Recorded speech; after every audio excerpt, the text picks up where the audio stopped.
ఉమ్మడి కృష్ణా జిల్లా నందిగామ నియోజకవర్గంలో సీఎం చంద్రబాబు పర్యటించారు. బాబు జగజ్జీవన్ రామ్ జయంతి సందర్భంగా ఏర్పాటు చేసిన ఓ కార్యక్రమంలో ఆయన ప్రసంగించారు. అప్పట్లో పరిస్థితి దృష్ట్యా కుటుంబ నియంత్రణ పాటించమన్నామని, ఇప్పటి పరిస్థితుల నేపథ్యంలో దేశంలో జనాభా పెరగాల్సిన అవసరం చాలా ఉందని అన్నారు. లేకపోతే రాబోయే రోజుల్లో దేశంలో వృద్ధుల సంఖ్య పెరిగిపోతుందని అభిప్రాయపడ్డారు.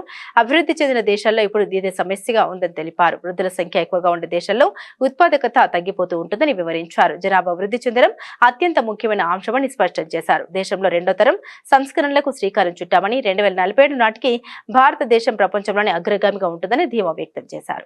మీరు ఒక్కసారి చూస్తే ఈరోజు బాబు జగజ్జీవన్ రామ్ జయంతి ఒక మహనీయుడి యొక్క జయంతి. ఏప్రిల్ నెలలో ముగ్గురు పుట్టారు.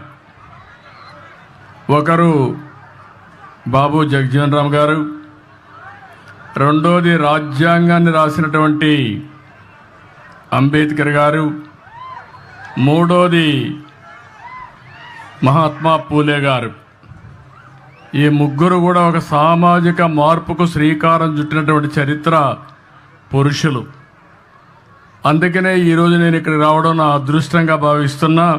ఈరోజు ఒక వినూత్నమైన కార్యక్రమంతో మేము ముందుకు వచ్చాను. నేను ఇక్కడ రెండు విధాలుగా మీరు చూస్తే, ఒకటి బంగారు కుటుంబాలు. ఇప్పుడే కలెక్టర్ గారు చెప్పారు, దగ్గర దగ్గర 41 మంది ఈ గ్రామంలో అందరికంటే తక్కువ ఆదాయం వచ్చే కుటుంబాలు. అంటే ఇవంతా కూడా 20 లక్షల కుటుంబాలని రాష్ట్రంలో ఎంపిక చేశాం. మీ ఊర్లో 41 చేశాం. అదే సమయంలో నేను ఆలోచించిన విధానం, అట్టడుగు నుండే 20%, పై నుండే 10%. ఈ రోజు ఇక్కడ కూర్చున్న వాళ్ళు కొంతమంది మార్గదర్శకులు ఉన్నారు. ఇప్పుడే మనోజ్ గారు అయితే అక్కడికి వచ్చినప్పుడు చూశాను. ఈ రోజు వీళ్ళందరూ కూడా ఇక్కడ కూడా ఒక 5 మంది వచ్చారు. వీళ్ళకి సమాజం ఒక అవకాశం ఇచ్చింది, అందిపుచ్చుకున్నారు. ఈ రోజు పారిశ్రామికవేత్తలుగా, లేకుంటే మెరుగైన జీవన ప్రమాణాలతో ముందుకు పోయే పరిస్థితికి వచ్చారు. నేను ఒకప్పుడు జన్మభూమి పిలిపించాను, మీరందరూ స్పందించారు. ప్రపంచంలో ఉండే వాళ్ళందరూ వచ్చి జన్మభూమి పిలుస్తుంది రా, కదిలి రా అంటే గ్రామానికి వచ్చి ఎన్నో కార్యక్రమాలు చేశారు. స్కూల్ బిల్డింగ్లు కట్టారు, రోడ్లు వేశారు, శ్మశానాలు కట్టించారు, అనేక కార్యక్రమాలు చేశారు.